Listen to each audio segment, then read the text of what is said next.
आज के इस वीडियो में हम लोग डिस्कस करेंगे one of the most important exams for any student जो कि 2024 के अंदर अपना एलएलएम परस्यू करना चाहता है, यानी कि इंडियन लॉ इंस्टीट्यूट आईएलआई का एलएलएम एग्जाम। बिकॉज इस एग्जाम के बाद ज्यादा आपके पास अच्छे कॉलेजेस के ऑप्शन नहीं रह जाएंगे। अगर आपको 2024 में एलएलएम की प्रिपरेशन करनी है तो प्लीज इस वीडियो को लास्ट तक बहुत अच्छे से देखिए, बिकॉज इसमें हम लोग पेपर पैटर्न को, कौन कौन से आपके सब्जेक्ट्स हैं इसमें आने वाले हैं, कितना आपको टाइम रहता है, नेगेटिव मार्किंग पैटर्न क्या है, सारी चीजें। फिर इसके बाद हम लोग डिस्कस करेंगे सब्जेक्टिव आंसर राइटिंग आपको कैसे अप्रोच करनी है, इंग्लिश और जीके वाला पोर्शन का आपको कैसे करना है, कौन से रिसोर्सेज का आपको यूज करना है जो बिल्कुल फ्री ऑफ कॉस्ट होंगे बाय द वे, कौन से रिसोर्सेज का आपको यूज करना है पढ़ाई अपनी करने के लिए। सारी बातें, सारी चीजें बिल्कुल कॉम्प्रिहेंसिव तरीके से वंस एंड फॉर ऑल मैं इस वीडियो में डिस्कस करूंगा। तो प्लीज इस वीडियो को लास्ट तक देखिए और साथ ही में चैनल को सब्सक्राइब भी जरूर करिएगा। अब यहाँ पे सबसे पहले हम लोग शुरू कर लेते हैं इस बात से कि आपको यहाँ पे कौन सी वो सबसे इंपॉर्टेंट चीज है जो पता होनी चाहिए, जिसको मैंने यहाँ पे पहले हाईलाइट करा है कि ये आपका जो एग्जाम है ये आपका 5 मई 2024 को 10 बजे से दिल्ली में कंडक्ट होगा। इसका कोई और सेंटर नहीं होगा, केवल दिल्ली में ही ये एग्जाम आपका होगा। पहली बात तो ये है, ये जो आपका एग्जाम है ये आपका 2.5 घंटे का होगा, मतलब 2.5 आवर्स का एग्जाम आपका ये होगा, रिटन एग्जाम। और इसमें आपके जो पहले 3 पार्ट्स हैं आपको उनसे डील करना है। इंटरव्यू वाला पोर्शन बाद में आता है, इसकी मेरिट लिस्ट बाद में निकलती है, इनसे आपका अभी मतलब नहीं, आपको पहले इस पे फोकस करना है, ठीक है। अब इसके अंदर हम लोग पार्ट 1 को देखते हैं। पार्ट 1 में आता है इंग्लिश और जीके, जनरल नॉलेज, जिसमें आप अगर मान लो एक क्वेश्चन सही करोगे तो 1 मार्क मिलेगा, एक क्वेश्चन गलत करोगे 0.25 मार्क्स आपके चले जाएंगे, सिंपल एज दैट। यहाँ पर अगर हम लोग क्वेश्चंस की बात करते हैं तो काफी सिंपल क्वेश्चंस आते हैं इंग्लिश में और जीके में, और इसकी प्रिपरेशन आपको कैसे करनी वो भी मैं जो इंग्लिश वाले पोर्शन और जीके वाले पोर्शन पे जब मैं आऊंगा तो वो आपको एक्सप्लेन करूंगा। फिर आपका जो दूसरा पार्ट है वो है आपका 100 मार्क्स का ऑब्जेक्टिव टाइप क्वेश्चंस, जिसमें आपके लॉ सब्जेक्ट्स पूरे पूरे आते हैं। अब ये जो आपके सब्जेक्ट्स हैं ये आप कंपेयर करोगे क्लैट से, सीयूईटी से, आईआईटी खड़गपुर से, काफी ज्यादा आसान है। इसीलिए यहाँ पे अगर आपको एलएलएम अपना 2024 में करना है, this is your last option, जहां पे आप गलती बिल्कुल नहीं कर सकते। आपको प्रिपरेशन स्टूडेंट बहुत कायदे से करनी होगी इस एग्जाम की, ताकि आप गलती ना करो, ठीक है। सब्जेक्ट देखो कम है, सिलेबस आसान है, प्लीज यू कैन नॉट बस make sure you can not do not miss this opportunity, बिल्कुल भी अपॉर्चुनिटी मिस मत करो, ठीक है। यहाँ पे आप अगर सब्जेक्ट्स की बात कर रहे हैं, jurisprudence, constitutional law, IPC, public international law, contract, specific relief act, partnership act, sales of goods act, law of torts, law of limitation और एनवायरमेंट लॉ आ रहा है। मतलब यहाँ से सीआरपीसी गायब, एविडेंस गायब, सीपीसी गायब, यहाँ पे एडमिनिस्ट्रेटिव लॉ जैसा कुछ नहीं है, बाकी कूड़ा कबाड़ा कोई कंपनी लॉ कुछ नहीं आ रहा। केवल जो बेसिक सब्जेक्ट्स होते हैं जुडिशरी के वो आपके सीरीज से आ रहे हैं, जो कि आपने कॉलेज में वैसे ही पढ़ रखे हैं। तो आप यहाँ पे मिस्टेक नहीं कर सकते, that is one thing that you have to consider. उसके बाद पार्ट 3 आप देखते हो, यहाँ पे सब्जेक्टिव आंसर राइटिंग पार्ट है जो कि 40 मार्क्स का होता है, और इसमें आप देखोगे आपको 4 आंसर्स लिखने हैं 250 वर्ड्स ईच के। और ये जो 4 आंसर्स होते हैं इसमें आपके पास ऑप्शन नहीं होता है, आपको जो टॉपिक्स आए हैं आपको उसी पे आंसर लिखना पड़ेगा। You don't have the option कि मैं ये लिखूं ये ना लिखूं, जैसे क्लैट में होता है वैसा नहीं था पहले जो होता था, आपको लिखना ही लिखना है इसमें। तो वो जो 4 आंसर्स हैं उसको आपको पता होना चाहिए कि मेरे को क्या लिखना है, और वहां पे आपको कैसे प्रिपेयर करना है उस चीज को, वो भी मैं अभी आगे सब्जेक्टिव आंसर राइटिंग वाले पार्ट में डिस्कस अभी करूंगा। और आपको इससे समझ में आता है कि यहाँ पे जो पेपर है 180 मार्क्स से टोटल हो गया। अगर हम लोग बात कर लेते हैं कट ऑफ की, मार्क्स डिस्ट्रीब्यूशन की, कितना मेरे को लाने का जरूरत है कि मेरा आईएलआई में पक्का पक्का हो ही जाए, तो मैं आपको उसका एग्जांपल दे देता हूँ। जैसे लास्ट ईयर की मैं अगर बात करता हूँ तो जब आपका कट ऑफ गया था वो आपका 120 के आसपास गया था, जो आपका आउट ऑफ 200 था। 120 आउट ऑफ 200 गया था, और आपको अगर एक सिक्योर एकदम रैंक चाहिए तो आप एटलीस्ट कोशिश करो 130 तक लाने की। विच मीन्स यहाँ पे देख लो जो आपका ये वाला पार्ट होता है इंटरव्यू वाला पार्ट, इसमें मिनिमम देखो जो बोर्ड होता है वो आपको 8 से लेकर 10 नंबर दे ही देगा, सिंपल सी बात है। तो आपको ये वाला जो पोर्शन है 180 मार्क्स वाला, इसमें आपको कोशिश करनी है कि आप एटलीस्ट 110 मार्क्स लेके आओ, उससे कम में काम नहीं चलेगा, ये आप जान लो। You need to score at least 110 marks in the first part, ताकि आप अगर जनरल कैटेगरी में अगर मान लो हो तो आपका पक्का पक्का एडमिशन आईएलआई के अंदर हो जाए। 110 मार्क्स आपको लेके आने ही आने हैं, फैक्ट समझ लो इसको। ये बात हो गई। अब इसके बाद हम लोग बात करना शुरू करते हैं एक एक करके कि आपको कैसे इनको प्रिपरेशन करनी है, क्या सोर्सेज का यूज करना है, क्या करना है, एक एक पार्ट को हम लोग पकड़ के चलेंगे। इंटरव्यू के लिए मैं एक बार एक सेपरेट वीडियो बनाऊंगा जिसमें कि मैं पूरा समझाऊंगा कि इंटरव्यू कैसे वहां का वर्क करता है, वहां पे बोर्ड कैसा बैठता है, किस तरीके के क्वेश्चन पूछे जाते हैं, सारी बातें मैं एक सेपरेट वीडियो में करूंगा। यहाँ पे हम लोग केवल पार्ट ए को, पार्ट जो आपका रिटर्न वाला पार्ट है उसको हम लोग डिस्कस कर रहे हैं यहाँ पे। इसके अलावा अगर मान लो आपको बिल्कुल आप समझ लो कि यहाँ पे फाइनल एकदम वो है 2024 में आपको अगर एलएलएम करना है तो आपको आईएलआई के अंदर एडमिशन लेना ही लेना, अगर आपको अच्छे कॉलेज से करना है तो उसके लिए आप श्योर शॉट प्रिपरेशन के लिए आप हमारा कंप्लीट प्रिपरेशन कोर्स ज्वाइन कर सकते हो ILI का। स्टूडेंट्स, इसके अंदर हम लोग जितने आपके सब्जेक्ट्स हैं उसके वीडियो लेक्चर्स, स्टडी मटेरियल पूरा आपको देंगे, सब्जेक्ट नोट्स वगैरह। आपके इसमें 5 मॉक पेपर्स होंगे, लास्ट 5 ईयर के क्वेश्चन पेपर्स इसमें हम लोग इंक्लूड कर रहे हैं। इंग्लिश के लिए हम लोग नोट्स वगैरह इसमें इंक्लूड करेंगे, GK वगैरह के लिए और वो सब चीज़ों के लिए हम लोग थोड़ा देख लेंगे। और इसका जो कॉस्ट आपका स्टूडेंट्स रहेगा वो आपका 2499 रहेगा, अगर आपको एनरोल करना आप देख सकते हो। साथ ही में इसकी एक मॉक पेपर सीरीज भी हम लोग यहाँ पे सोच रहे हैं यहाँ पे लॉन्च करने की, तो अगर आपको उसका नीड है केवल मॉक पेपर सीरीज का तो आप हमको वो भी बता सकते हो कमेंट में नीचे। अब इसके हम लोग चलिए एक एक करके डिस्कस करना शुरू करते हैं पार्ट बाय पार्ट कि आपको कैसे प्रिपरेशन करनी है। अब देखिए जो आपका पार्ट 1 है 40 वाला, यहाँ पे अगर हम लोग देखते हैं इंग्लिश और GK को, तो अगर आप लास्ट ईयर के पेपर्स उठा के देखोगे तो इंग्लिश की अगर हम लोग पहली बात करें, इंग्लिश के अंदर किस टाइप के क्वेश्चन आते हैं, इसमें आता है कि आपका कोई भी इंग्लिश का वर्ड दे दिया इन्होंने उठा के, अब उसका आप उठा के जो मीनिंग है वो बता दो, ठीक है, मीनिंग बता दो। उसके बाद एक फिल इन द ब्लैंक्स वाले क्वेश्चंस आते हैं कि ये आपका और ये आपका वो है, इसमें आपका 4 ऑप्शन से फिल इन द ब्लैंक्स हमको करके दे दो और कुछ नहीं है उसमें। उसके अलावा ज्यादा से ज्यादा वो लोग पूछ लेंगे कि जो कैपिटल में इंग्लिश वर्ड दिया उसके नियरेस्ट जो मीनिंग है वो आप हमको बता दो, या फिर वो थोड़ा सा जंबल वगैरह करके आपको दे देंगे। यहाँ पे बहुत ही कठिन पैराग्राफ बेस्ड क्वेश्चंस या कॉम्प्रिहेंशन बेस्ड क्वेश्चंस वो सब बिल्कुल नहीं आते, जैसे आप A-Led PG में एक्सपेक्ट करके चलते हो या फिर जो बाकी एग्जाम्स होते हैं वहां की तरह ये नहीं है। CUET के जैसे पार्ट A होता था उस टाइप का पैटर्न यहाँ पे आपको देखने नहीं मिलता है। It is quite a simple paper. तो इसके लिए अगर आपको प्रैक्टिस करनी है इंग्लिश की, माय रिकमेंडेशन विल बी कि आप सीधे सीधे जेनिन मार्टिन की एक बुक आती है उसके अंदर आप जाके आराम से उसकी प्रैक्टिस करो, इंग्लिश अपना वहां पे ग्रामर थोड़ा सा अप टू डेट कर लो, और फिर जो आपके लास्ट ईयर के पेपर्स है ना ILI के लास्ट 5 ईयर्स के या 6 ईयर्स के, उनको आप जाके लगा लो, आपका वहां से इंग्लिश का प्रिपरेशन आराम से हो जाएगा। उससे ज्यादा मुझे लगता नहीं यहाँ पे आपको नीड होने वाली है। और अगर आपको ज्यादा लगता है तो आप प्रैक्टिस सेट्स डाउनलोड कर लो, नेट से आपको सारा मिल जाएगा, और या फिर आप चाहो तो मॉक पेपर सीरीज में एनरोल कर जाओ, संभव लॉ की जो प्रिपरेशन कोर्स फुल रहेगा उसमें आपको मिल जाएगा, वहां से भी प्रिपरेशन कर सकते हो, कोई ऐसी दिक्कत यहाँ पे नहीं है। उसके बाद हम लोग जनरल नॉलेज की बात करते हैं। जनरल नॉलेज के अंदर अगर आप देखोगे तो वहां पे आप जियोग्राफी, उससे क्वेश्चन आपको थोड़ा सा मिल जाएगा। फिर आपको इंडियन पॉलिटी जो आपका आता है ना, जैसे कॉन्स्टिट्यूशनल लॉ की जो पॉलिटी आपका पूरा पार्ट है वो वाला, वो आपको मिलेगा। तो वहां पे आपको थोड़ा सा हिस्ट्री जो होती है उसका यहाँ पे आपको पोर्शन मिलेगा, वो सब आपको मिल जाएगा। थोड़ा बहुत आपको बायोलॉजी और फिजिक्स वगैरह कभी कभी थोड़ा थोड़ा दिख जाता है। तो इस पूरे पोर्शन की प्रिपरेशन के लिए बेस्ट बुक आपकी ल्यूसेंट्स की GK रहेगी। इससे अच्छी और इससे बढ़िया किताब आपको ल्यूसेंट्स की GK के अलावा कोई और आप मतलब यूज ही नहीं कर सकते। This is the best book that can be use for this purpose. बहुत आराम से आपकी प्रिपरेशन हो जाएगी। आपको प्रैक्टिस सेट्स ऑनलाइन आप ढूंढोगे आपको आराम से मिल जाएंगे, कोई दिक्कत नहीं होगी। और अगर आपको मान लो पॉलिटी में ज्यादा जाना है तो आप NCERT की जो बुक्स होती हैं उनको आप प्रेफर कर सकते हो। क्लास 12 की जो आपकी आती है हिस्ट्री और इसकी कॉन्स्टिट्यूशनल हिस्ट्री सबके लिए आप आराम से रेफर कर सकते हो। और पॉलिटी की अगर आप अच्छे से प्रिपरेशन करके जाओगे तो आप GK आराम से इसमें कर लोगे, कोई आपको दिक्कत नहीं होगी। बिल्कुल स्ट्रेट फॉरवर्ड क्वेश्चन ये लोग पूछते हैं, घुमा फिरा के कुछ नहीं पूछते हैं।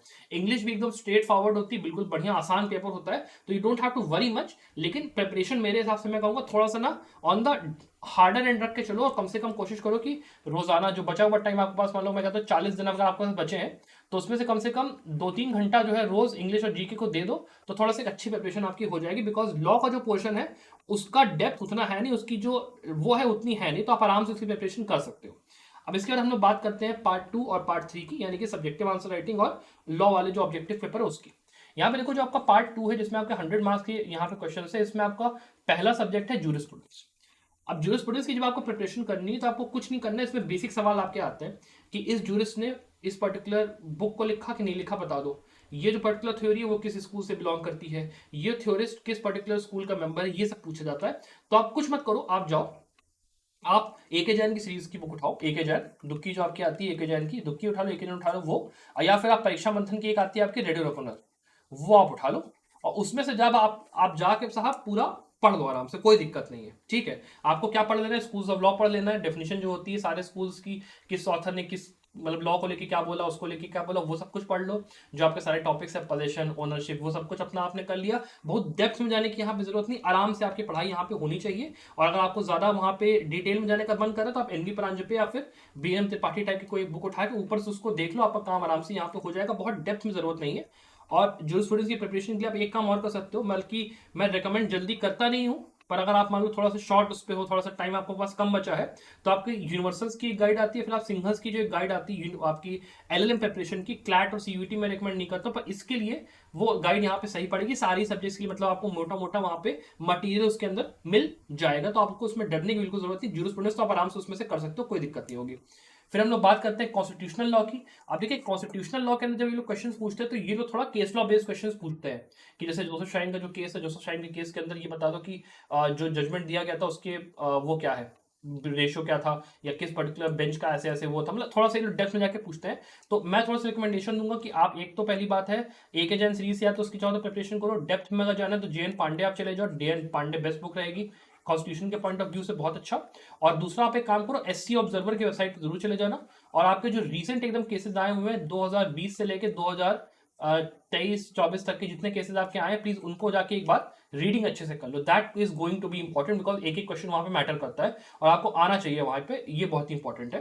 तो मेरी रिकमेंडेशन यही है कि आपको जो प्रिपरेशन करनी है, आपको सिंपल जुडिशरी का जो सिलेबस रहता है उसके हिसाब से प्रिपरेशन करो, जो जो उसमें इंपॉर्टेंट रहता है वो आप कर लो। उसके लिए करने के लिए आप कुछ नहीं, आप ए के जैन उठा लो, जे एन पांडे उठा लो जरा अगर आपको करना है, फिर एससी ऑब्जर्वर में जाओ, वहां से केसेस कर लो, आपका काम कॉन्स्टिट्यूशन के लिए आराम से हो जाएगा। फिर हम लोग बात करते हैं आईपीसी की। आईपीसी का भी सेम फंडा है कि आपको यहाँ पे जो बेसिक बेसिक क्वेश्चंस आते हैं कि यार आईपीसी है तो इसके अंदर ये बता दो कि जो आईपीसी का यहाँ पे पनिशमेंट क्या दी हुई है ये बता दो, या फिर ये पर्टिकुलर जो क्राइम है और ये जो पर्टिकुलर क्राइम है इसके अंदर मतलब क्या क्या एसेंशियल से इसमें कौन सा गलत है कौन सा सही है वो बता दो। इस तरीके के टाइप के सिंपल सिंपल क्वेश्चन आते हैं, तो उनके लिए भी आप कुछ नहीं करना, वही एक एजेंट लगा लो, वही कर लो, आपका काम हो जाएगा। बहुत डेप्थ में जाने की जरूरत नहीं। पब्लिक इंटरनेशनल लॉ के लिए भी सेम फंडा है, एक एजेंट से करो, कोई ज़्यादा इसमें दिमाग खराब करने की जरूरत नहीं है। फिर कमर्शियल लॉ पे आते हैं तो आपका contract specific relief act, partnership और सेल्स ऑफ गुड्स एक्ट, इनके लिए भी आपका बस सिंपल सी बात है, आप जाके इसके लिए आप अवतार सिंह की बुक रेफर कर सकते हो। बिजनेस लॉ की, आपकी कमर्शियल लॉ की बहुत ही अच्छी बुक आती है, उसमें से अगर आप पढ़ाई करोगे तो इन सब्जेक्ट्स का आपका आराम से काम यहाँ पे हो जाएगा। लॉ ऑफ टॉर्ट्स के लिए अगर आपको जाना है तो आपका वहां पे आप कोई अच्छी कोई बुक उठा लो, एक कोई आपका काम यहाँ पे हो जाएगा। अगर आप चाहो तो उसको आप एक एजेंट सीरीज से भी कर सकते हो, कोई ऐसी दिक्कत नहीं आएगी। Law of limitation, environment law of limitation बहुत ही छोटा सा बेयर एक्ट है, उसको करने के लिए आपको बस मेन मेन प्रोविजंस देख लेने, थोड़े केसेस देख लेना, आपका काम वहां पे हो जाएगा। सीपीसी यहाँ पे है नहीं तो आपको टेंशन लेने की जरूरत नहीं है। इन्वायरमेंट लॉ की जहां तक बात है तो आप थोड़ा अलग अलग बुक्स में जाके देख सकते हो, या फिर आप बेयर एक्ट खोल को देख लो, इंपॉर्टेंट प्रोविजंस देख लो, जो आपके इंटरनेशनल कन्वेंशन है आप उनको देख लो, केस लॉस को देख लो, आपका काम आराम से हो जाएगा। कोई बहुत बड़ी चीज नहीं है, इसको प्रिपेयर करने के लिए बहुत डिफिकल्ट यहाँ पे नहीं है। और आप फिर उसके बाद कुछ मत करो, एक अपने यूनिवर्सिटीज की मान लो आपके पास अगर बुक हो तो उसके अंदर आपके क्वेश्चंस दिए रहते हैं, आप उनको प्रैक्टिस कर लो। जो आपके लास्ट ईयर के पेपर्स हैं आप उनको अच्छे से प्रैक्टिस कर लो, आपका मोर और लेस यहाँ पे प्रिपरेशन हो जाएगी। थोड़े मॉक पेपर्स अपना दे दो, थोड़ा सा कॉन्फिडेंस अपना बूस्ट करने के लिए, बिकॉज ये आपका आखिरी यहाँ पे कहीं ना कहीं चांस है एक अच्छी जगह से एलएलएम करने का, तो आप वो कर सकते हो। और उसके बाद हम लोग बात करते हैं थर्ड पेपर की, जो आपका सब्जेक्टिव आंसर राइटिंग वाला पोर्शन है। वहां के लिए जो मेरी रिकमेंडेशन है वो ये है कि आपको हर सब्जेक्ट के अंदर डेप्थ में पढ़ाई करनी है। इसी के लिए आपको डेप्थ में पढ़ाई करनी है, बिकॉज यहाँ पे आपको जो आंसर लिखना है, आंसर लिखने का भी कोई तरीका होता है। आपको सबसे पहले आपको स्टार्ट करना है एक इंट्रोडक्शन के साथ। अब जैसे मान लो मुझसे पूछा गया कि एक क्वेश्चन आया था कि what is the difference between murder and culpable homicide, अब उसको आप पूरा डिटेल में लिखो। अब वहां पे आपको पहले इंट्रोडक्शन देना है कि भाई देखो इन दिस पर्टिकुलर आईपीसी के अंदर मर्डर और होमोसाइड यहाँ यहाँ इस सेक्शन में डिफाइंड है, एंड अकॉर्डिंगली फिर आप जब सेकंड पार्ट के अंदर जाओगे कि आप दोनों को डिफाइन जब कर रहे हो यहाँ पे कि मर्डर क्या होता है, उसके इंग्रेडिएंट्स क्या है, कल्पेबल होमोसाइड उसके थोड़े से इंग्रेडिएंट्स क्या है, और फिर आपने उसका डिफरेंशिएशन पूरा एक एक करके बता दिया उसके हिसाब से, और फिर एक कंक्लूजन देके आपने उसको खत्म करा। और ये काम आपको 250 वर्ड्स में कहीं ना कहीं करना है, ताकि एग्जामिनर जब उसको पढ़े तो उसको समझ में आए कि हाँ ये जो बच्चा है इसका कंसेप्ट एकदम क्लियर है, ये घुमा फिरा के बातें नहीं कर रहा है, सीधी सीधी बात कर रहा है। इसलिए 250 वर्ड्स के अंदर देखो क्वेश्चन पूछा है, ठीक है। और जो क्वेश्चंस यहाँ पे आते हैं वो किस तरीके के आते हैं कि जैसे जोसेफ शाइन का केस है, जोसेफ शाइन के केस का जो रेशियो था उसके बारे में आप अपना एक नोट लिख दो, या फिर आप एक काम करो डॉक्ट्रिन ऑफ इलेक्शन के ऊपर एक अपना आप उठा के डॉक्ट्रिन ऑफ स्टॉपेज के ऊपर एक अपना छोटा सा ब्रीफ केस मतलब एक वो ब्रीफ लिख दो, उस टाइप का क्वेश्चन आ गया। या फिर आप उसको कह दिया कि आप डिफाइन कर दो कि भाई थेफ्ट का आपका ऑफेंस क्या होता है। इस तरीके के आपके जो क्वेश्चन होते हैं ये लोग वो पूछते हैं। जैसे एमसी मेहता का केस इन्होंने कहा कि जो टैनरीज वाला केस है उसके आप बारे में थोड़ा सा भाई बता दो, तो ये लोग थोड़ा सा रीसेंट केस लॉ का एक क्वेश्चन इनका रीसेंट के अंदर जो केसेस चल रहे हैं उससे जुड़ा हुआ होगा, और बाकी का इनका एकदम जो कंसेप्चुअल स्टडी होती है उसके अंदर से ये लोग क्वेश्चन पूछेंगे। तो स्टूडेंट्स जब आप सब्जेक्टिव आंसर राइटिंग के लिए प्रिपेयर कर रहे हो, माय रिकमेंडेशन विल बी कि आप एक एक टॉपिक को अच्छे से पढ़ो, टाइम लगा के पढ़ो। इसके लिए आप अगर चाहो तो हमारे कोर्स में एनरोल कर सकते हो, नहीं तो अगर आप चाहो तो यूट्यूब पे भी आप जाके इन पर्टिकुलर सब्जेक्ट्स के लिए अच्छे से एक एक कंसेप्ट को अच्छे से पढ़ो, तभी आप वहां पे आंसर राइटिंग अच्छे से कर पाओगे। जो आपकी कमांड होगी सब्जेक्ट के ऊपर, सिलेबस जो कि कम है तो यहाँ पे गलती करने का चांस यहाँ पे आपका बनता नहीं है। बिकॉज यहाँ पे जो इंटरव्यू होता है, अगर मैं उसकी बात आपको एक पते की बताऊं तो वहां पे ऑटोमेटिकली यहाँ पे आपको 7 या 8 नंबर जो बोर्ड होता है इंटरव्यू वाला वो वैसे ही दे देता है। तो आपका जो जैसे मैंने कहा 110 नंबर यहाँ पे सिक्योर होना चाहिए, तो वो मेन पेपर के अंदर ही होना चाहिए, बिकॉज वही आपको डिफरेंशिएट करता है from the rest of the students. कि अगर आपका ये वाला पेपर अच्छा गया तो ऑटोमेटिकली आप बिना इंटरव्यू में अगर अच्छा नहीं भी आपका गया तो भी आपका सिलेक्शन यहाँ पे ILI के अंदर हो जाएगा। तो मेक श्योर कि आप सब्जेक्टिव आंसर राइटिंग की प्रैक्टिस भी थोड़ा थोड़ा करते रहो, 250 वर्ड्स के अपने आंसर लिखने की प्रैक्टिस करो, ये बहुत ही इंपॉर्टेंट है। जैसे मान लो आपके पास अगर 40 दिन बचे हैं तो उसके अंदर मैं कैसे आपको रिकमेंडेशन दूंगा कि अपनी पढ़ाई करो। पहली बात, अपना दिन जब आप शुरू कर रहे हो तो पहले के 2 घंटे आप यहाँ पे इंग्लिश और जीके को थोड़ा सा दे दो, लूसेंट और अपना रेन मार्टिन की थोड़ी प्रैक्टिस करो। उसके बाद एक अपना अगला वो उठाओ और उठा के सब्जेक्ट्स को थोड़ा डिवाइड करना शुरू करो। जैसे जूरिस्प्रूडेंस को लिया आपने तो जूरिस्प्रूडेंस को मैंने 5 दिन दे रही है, कॉन्स्टिट्यूशनल लॉ है मैंने उठा के कॉन्स्टिट्यूशन को 6 दिन दे रही है, बिकॉज ये दोनों सब्जेक्ट्स सबसे ज्यादा इंपॉर्टेंट सब्जेक्ट्स है, सबसे ज्यादा क्वेश्चन इसमें से आते हैं।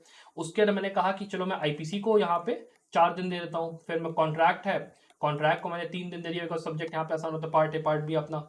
फिर स्पेसिफिकली फैक्ट है, सेल्स ऑफ गुड्स एक्ट ये है, इसको उठा के मैंने 3-3, 4-4 दिन में खत्म करा। मतलब मेरा 20 से लेकर 25 दिन में सिलेबस यहाँ पे खत्म हो गया। और फिर मैंने अपना काम जो है क्या मैंने उठा के अपना काम किया कि मैं प्रैक्टिस सेट लगा रहा हूँ। मैंने यूनिवर्सल खोली, वो मैंने लगा लिया, मैंने उसके जो पास्ट ईयर के पेपर्स हैं मैंने वो उठा के लगा लिए, मैंने मॉक्स उठा के लगा लिए, मैंने अपनी आंसर राइटिंग प्रैक्टिस करी, वो मेरा हुआ इस पूरे पीरियड में।